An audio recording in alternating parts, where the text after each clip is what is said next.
Happy Friday, Bears! Coming up, we look at Gender X, Cody Darling's van, and winter crew. Major storms that started in California on Wednesday are expected to hit Ohio this weekend. Al Roker from NBC's Today Show said that this is going to be a very potent storm. And as of this pre-record Thursday, the weather models were still working out the details, but Columbus could receive heavy snowfall, gusty winds, and rain. Temperatures will nosedive into the negatives for our Martin Luther King holiday weekend, with a low of -6 degrees on Saturday. But the thermometer is unfortunately expected to warm up a bit for a return to school on Tuesday. It's best to stay off the roads during these winter weather events. Macy talked with Officer Rice to find out what we can do to stay safe when we're faced with winter weather driving. Because of this winter weather, you want to make sure that you're taking extra precautions when it comes to these slippery conditions. A big problem that is seen, according to Officer Rice, is that drivers aren't waiting for their windows to thaw. Officer Rice shares his opinions. Just watch your speed. Slow your speed down. For conditions, a lot of people think, great, I got a four-wheel drive, all-wheel drive, and that has no benefit on ice. So you'll slide right through the intersection just like everybody else will. You can just hit that AAA app, and it'll map your location and send help immediately. Stay safe on the roads, Bears. This has been Macy Phelan reporting for WARL. The conditions are expected to get worse. Remember to take it nice and snow out there. The Nation's report card ranked Ohio 24th in how well it prepares students for college, giving it an overall B-. The national average was a C+, and Ohio moved up 3 spots from 27th last year. However, at Upper Arlington High School, students never fail to serve, lead, and succeed, as 241 juniors and seniors have qualified for the National Honor Society. If you have a cumulative GPA of 3.75, pick up your personal application in the attendance office. UA boys in the Upper Arlington Youth Football League raised $14,000 for Nationwide Children's Hospital with a focus on pediatric cancer. A 2016 statewide study conducted by the journal Pediatrics estimates that nearly 3% of teens are non-gender conforming, which would be 1.2 million teens in the U.S. Ohio is one of the last 3 states that won't allow people who identify as transgender to legally change their gender. The rest of the nation is further ahead, with many states allowing a gender change even without a court order or doctor's endorsement. We interviewed some students to see what their opinions are on new progressive gender identity laws. New York City enacted a law in January that allows parents to assign children gender X instead of male or female. I spoke with some students to see what their opinion on the matter is. Kids, when they're little, they don't really have very much understanding of the world, and if their parents chose gender X, I feel like they wouldn't be able to identify with themselves, and I feel like that would be very confusing for them at a growing age. I think that it's a cool option if your kid is born intersex or something. And maybe you can make it easier to have that changed if the kid is decides that they're not what they're born as when they're older.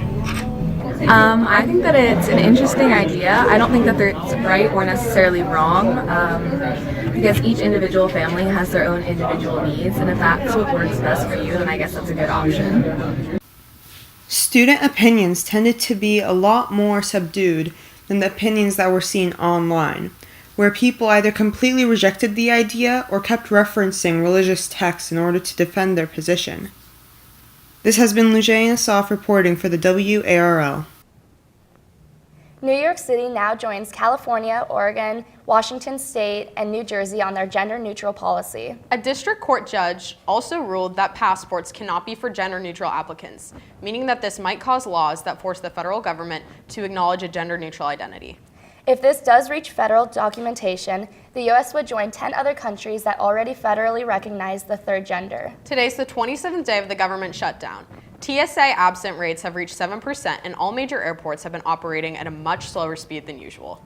Be aware that the FDA is no longer regulating food because of the government shutdown. If you know any government workers who are affected by the shutdown, advise them to contact their cell phone, Wi-Fi, or cable carrier. Many corporations are allowing government workers to extend any bills they have due until the shutdown ends. Now to Caroline and Griffin with sports. Welcome to sports. The OHSAA has issued an executive order for parents to cool it, as their aggressive behavior has caused a short age of referees. Boys and girls varsity swimming has a meet tonight against Dublin Jerome at 5:30 in the natatorium. Girls varsity basketball plays Central Crossing at 7:30 at home tonight, while the boys team travels to Central Crossing for their game, which is also at 7:30 tonight. Tomorrow is the senior meet for our Water Bears. Senior night happens early at 1:30 p.m. on Saturday for boys and girls swim teams. They will compete against Olentangy. This meet will take place in the UA Natatorium. The gymnastics team is halfway through their season and going strong, Caroline reports.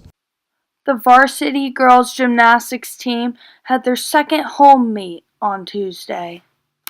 Junior Addie Pittenger shares some information. All 3 Dublin teams were there, as well as Grove City and just an individual from another school.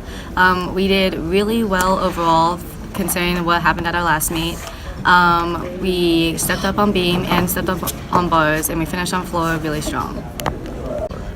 Our season so far has been going pretty well. We still need to get some upgrade skills for more difficulty and such, but hopefully we'll have all those skills ready for OCCs and districts, and we're going to dominate. So.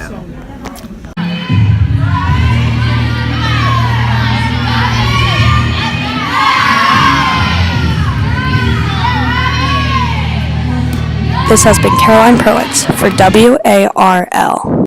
The girls continue to prepare for OCCs on February 9th to maintain their throne as champions. Their next meet is on the 23rd. As winter weather is making its way to Upper Arlington, the crew team has moved their training indoors. The boys and girls both practice 6 times a week for more than 2 hours a day, Aurora reports.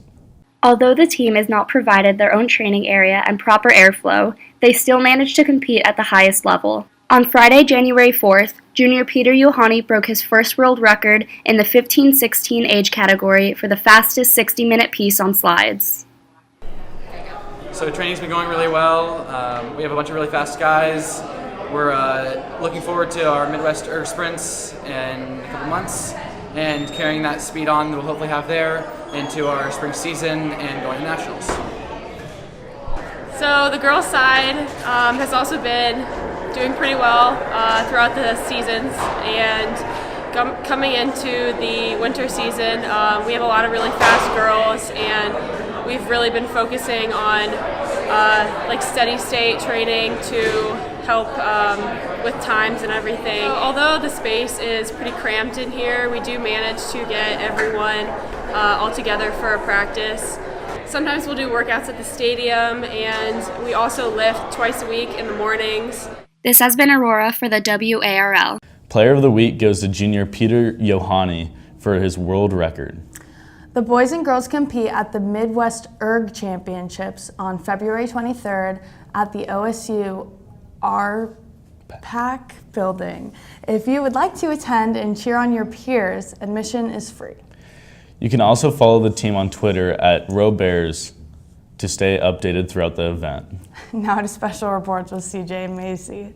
Almost all UHS students have a passion they hope to continue in college and in life in general. Whether this passion is a sport, career path, or something you do outside of school, most people have a passion they are wanting to pursue in the future. There are many students that have big plans for the future, and some who are still finding out what their interests are. People at UAHS are making big moves to chase after those big dreams. Senior Cody Darling knows his passions has been working on a project since the summer to make them a reality. Darling now has the perfect tool to allow himself to follow his passions in the best way possible. I took a look at Cody's van. Hey, what's up? Welcome to my van. This is Gus. He's a 2010 Econoline van. I'll show you around inside.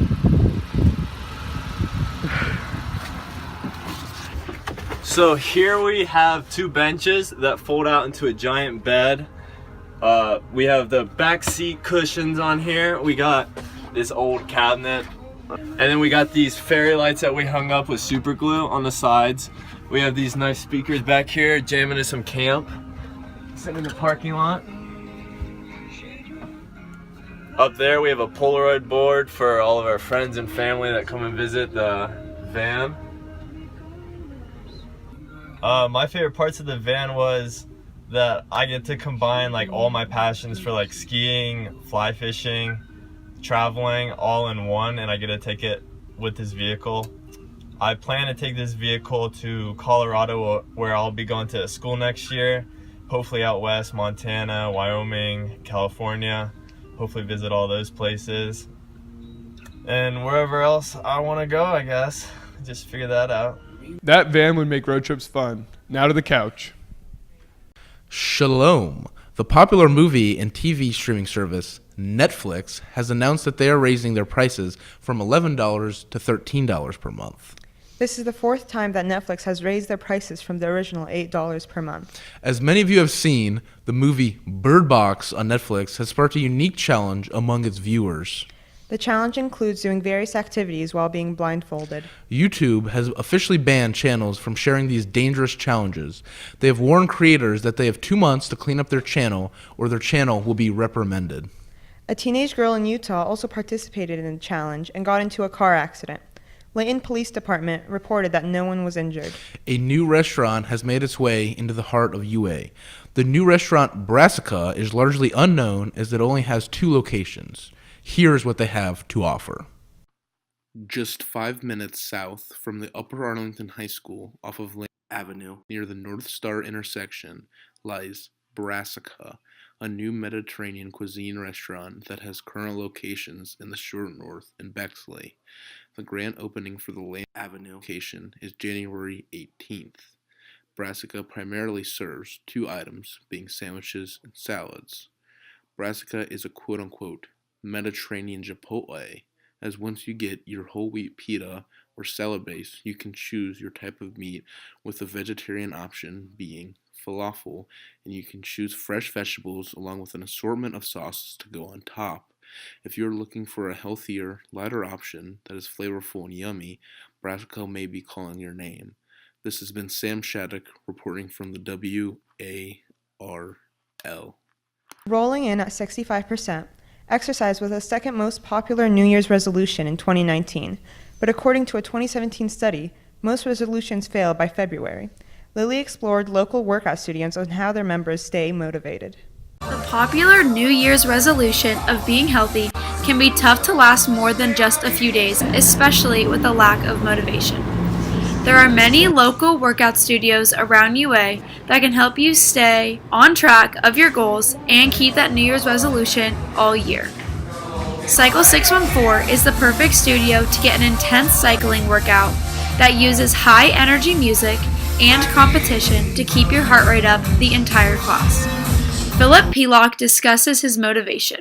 My motivation to ride is to stay healthy and get a good workout in at the beginning of the morning. Your first class is free, and every class after that is $18. For a more zen experience, Go Yoga on the Mallway will provide you with a less intensive way to stay toned and loose. Classes range between $13 and $15 and will help you stay on track of your goals. This has been Lily Simonis for WARL. For those of you that are 18 days into your New Year's resolution, stay strong. It's supposed to get easier after 3 weeks and to solidify the habits and resolutions. So you're almost there, Bears. Now, back to Maine. Juniors, there will be a meeting next Tuesday at 3:15 regarding parking for next year. Friday, January 11th was the last day to submit an online survey detailing what should be put in a new time capsule celebrating Upper Arlington's centennial year. Their survey also offers some suggestions of things to include, like a high school yearbook, smartphone, local restaurant menus, and possibly a tweet from President Donald Trump. The items chosen will be announced January 28th at our State of the City address at 6:30 with a community fair at 5. The time capsule will be on display in a clear lock case in the municipal building. We're heading into a snowy 3-day weekend, Bears. Stay warm and be safe on the roads. See you next week.